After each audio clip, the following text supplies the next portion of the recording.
few days ago we lost one of sport's most iconic people in Muhammad Ali. I'm now joined on Paddy's Say with Paddy Fitzpatrick. Paddy, you met Muhammad a few times. Let's talk about some of the memories that you had of the man that was the greatest. He was just a cool dude. just a good egg. Just always had mischief in him. Just we had some nice conversations, but yeah, that's about it. When did you first meet Muhammad? First met him in 2001. Lally was having her gym opened in Vegas, and he came down for the grand opening. And what were your first kind of opinions of him? I mean, obviously, honoured to be in the same room as him, I'm sure. But what did you actually think of him? Like I say, it was just funny. The first time was for Lally's grand opening. So when he got there was hundreds and hundreds of people waiting to come in, see him. And he sat there for hours on end while they came up and sat and had a photograph with him, and they were sat in a loop. So I didn't bother going near him because it was just too busy and I was doing my own thing. Then when it was all finished and they were closing the doors, he was sat there on his own, and he calls me over. And I went over and sat down. I was wearing that day an all-in-one, like a velour, not an all-in-one, but like a top and bottom tracksuit, but it was all velour. And it had a velour kind of bucket hat with it too. And I sat beside him and he goes, "Come here." And I goes, "What?" And he goes, "Come here." And I leaned in, he goes, "You a pimp?" And I went, "No, man, I'm not a pimp." I said, "I train your daughter." And he went, and that was the first time I met him. And then a few hours later I was driving down the strip and I got a phone call off Hannah, I think she's his youngest, Lally's sister. I got a phone call off Hannah and she said, "Where are you now?" And I said, "I'm on the strip." And she goes, "My dad wants to meet you, can you come to the hotel room?" And I says, "Yeah, no problem, where are you?" And they told me where they were and how to get in. And went upstairs and Hannah was there, his wife was there, and Bingham, the photographer, was there. And we went in and sat down, and then Lally showed up and she was like, "Daddy, what's he doing here?" And I just want to speak to him. So then everyone left. So Hannah and Lally left and Bingham left, and the wife went in another room to do some phone calls and that. We spent 2.5 hours chatting about women, boxing and religion, in that order. So we spoke about women first, and we spoke about boxing. And then he got the Bible out, and we went through the Bible for like an hour or so. And he had a piece of paper here, and he had the Bible here, and we just talk through it and see where there was different things going on in the Bible. Inside the ring, what did he do for the sport? Everything. I think when anyone does anything great, it doesn't usually get appreciated at the time, not to the extent it does after the fact. It's like even when you have certain champions, they get more attention and respect when they're no longer champions and people see the void they've left. So everything that he did in the ring was recognized at the time, but now it's applauded for being great. Like the fight with Foreman, it was suicidal. People in his own camp thought it was suicidal, but that's why it's recognized as such a great win, because it was suicidal to take it, and then he won it. You know, he was a pretty dominant champion. He lost probably the 3 best years of his career because he wasn't allowed to fight. So you can imagine what he could have done with those 3 years. But he fought everyone of his time, didn't he? And he had a style that heavyweights didn't have. And a lot of heavyweights, well, they still don't have. Heavyweights usually fight like big men. He was clever. He didn't have the obvious style, and it was very hard to deal with. And so that's what he done. You mentioned that he missed out on probably the 3 years that could have been, could have been his absolute peak. But he was standing up for something that he believed in, and that's something you respect, greatly of the man. Well, I think everyone should respect it, shouldn't they? But whenever you're standing up for something that you believe in, if it's not what everyone else either believes or everyone else is going along with, then you get slated at the time, which he did by a big majority. Got slated at the time. But I got nothing but respect for him, and I think a lot of us men would love to stand up for stuff we believe in. We just don't have the nuts to do it, and he did. He refused to go and fight in a war when he was told that he had to fight for his country, but he wasn't recognised or treated as an equal in his country. He had to, you know, don't forget, blacks weren't allowed to eat in the same restaurants as the whites. You had to sit in the back of the bus. You weren't treated as an equal. So he said, why should I then go and kill strangers when I'm not even treated as an equal in my own country? They're strangers to me. You don't treat me as equal here, but yet you expect me to go fight. I do applaud him for it. Most definitely I do. I mean, you talk about the racism thing there, but although there was that racism, all races loved him. I mean, he'd go to countries and bowl over his opponents by how much everybody loved him, because he was a people person. He was a people person, but people who met him usually fell in love with him because of his character and the way he carried himself, and he had time for everybody. But like I said, people recognise a lot and appreciate a lot of what he'd done after he'd done it. At the time, he wasn't given the love for it. He couldn't earn his money for 3 years. The government wouldn't allow it. He had to go to college campuses and that and do speeches and everything. He was loved by people who met him. The system definitely didn't love him, but the system never loves anyone that says it how it is. They want you to just keep your head down, do as you're told, and he wasn't that type of man. How hard do you think his life was? Because we look back on the documentaries and it just looks great. All the fights in the ring and all his interviews where he's just a thrill a minute with his one-liners and his pranks, his magic tricks and things like that. But how tough do you think his life actually was for himself?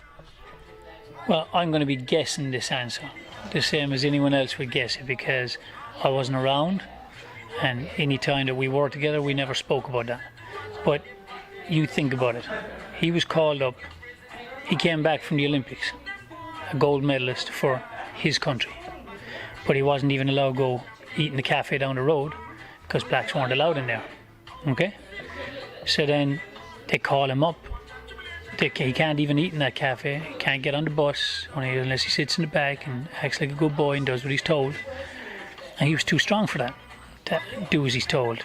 He wanted to do what he thought was fair for him to do, which is what everyone else was doing. Then he gets called up and said, you're going to go fight in a country and start killing strangers that you've never even met for your country. And like he said, why should I? I'm not treated as an equal in my own country. That has to be hard. It has to be lonely, because a lot of the people around you aren't going to want to be around you, because you're bringing attention that can get hot and heavy, and they don't really want to be a part of that. They don't want to step outside the system. If they did, they'd have had the nuts to do it themselves. They wouldn't have waited for him to do it. So it must have been hard. It must have taken a lot of courage to do it. It must have taken a lot of soul searching to think, do I really want to go through with all this? But he did it. So it can't have been easy. We look at the celebrity, I think, a lot. And look, he made so much money and so on. He went through a lot of hardship and then gave up his whole life to others after his boxing finished. He didn't grab his money and go hide away. Everything he done then afterwards was for other people, travelling to other countries, talking to other countries where people were held captive to get them freed. He devoted everything since 1981 until last Saturday to other people. That can't be easy. It can't be easy to have to be there with a smile on your face because you were supposed to be there that day at that time. And regardless, he's going to give you his time and he's going to be Ali that everyone wants to see. We all want a bad day. We all want an off day. And he didn't have one. So yeah, it must have been hard. And one of his biggest battles was outside of the ring, unfortunately with Parkinson's, and yet, as you say, he kept up his public appearances, and that just epitomises the guy. I agree with that. It's a short answer. I agree with that. That was a short answer. Let's look at his career. What was your, favourite fight of Ali's? It's hard to say a favourite one because I just loved him as a fighter. I think there's been lots of fighters before him. There's lots of fighters since him that are more complete fighters. he wasn't exactly a fighter that could fight inside. You didn't really see him going to the body that often. What made him great as a fighter is his mind game. He trusted himself completely that he could pull it off regardless. Like he said, I called myself great before I knew I was.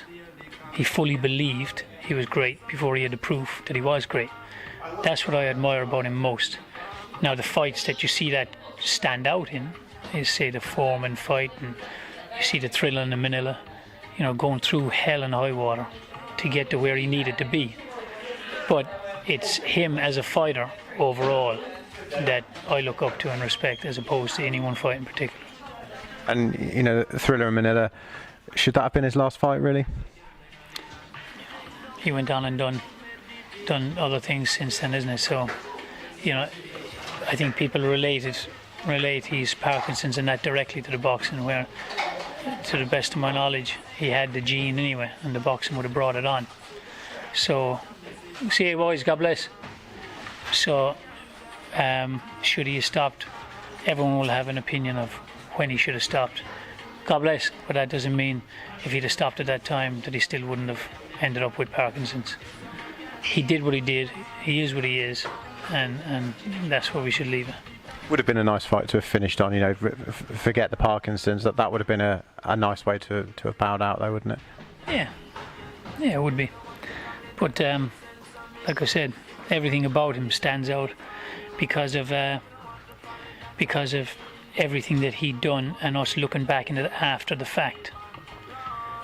I wonder, and this is only me wondering now, would we still look up to him as much if he didn't end up being Ali, the one who suffered with the Parkinson's and after his career? Would as wide an audience have looked up to him? It's because most men in his position would have thought, I've kind of entertained and served the public enough now, I need this time to myself now to deal with this, and he didn't, and he kept giving up his time to others. So we're remembering Ali for everything that he did. That's why people know Ali. That's why he's the most famous man in the world. It's not because of a fight.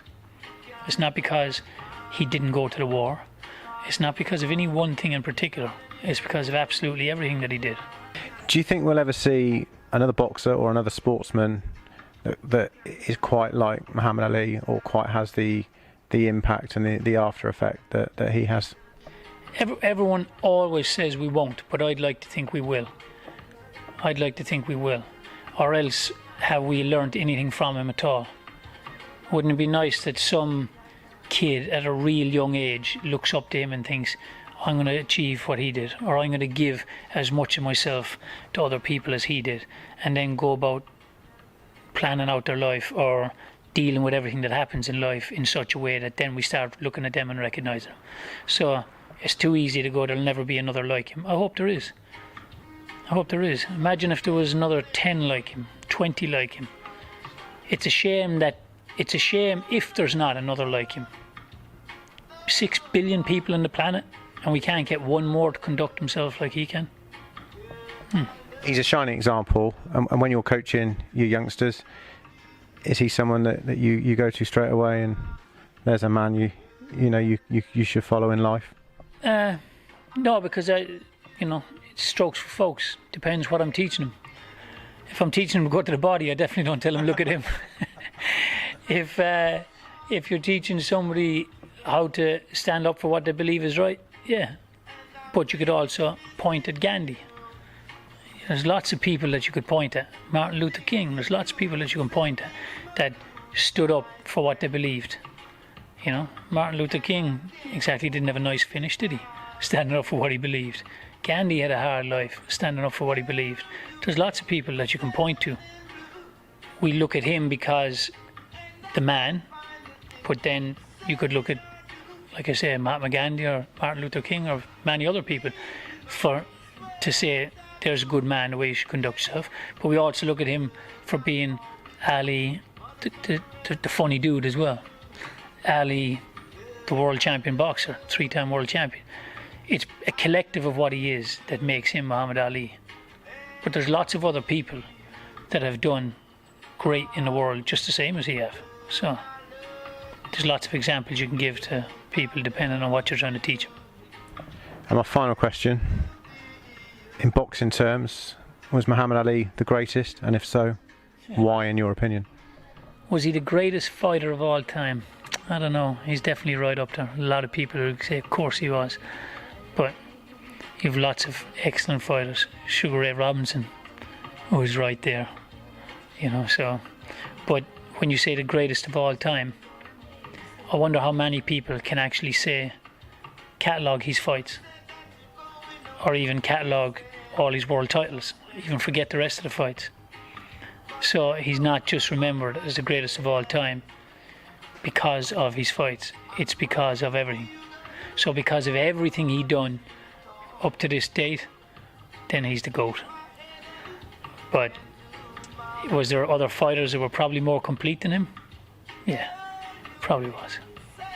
Well, that's not bad. The greatest person of all time. That probably beats being the greatest boxer of all time. So probably kick me in the back of the head from wherever he is now. See, of course I'm the greatest of all time. So because this bit's about him, let's call him the greatest of all time because of what he done and everything else. Yeah, as a whole. Yeah. Paddy, thanks ever so much for sharing your thoughts about Muhammad, and we do appreciate it. Peace. Cheers, buddy. Thank you.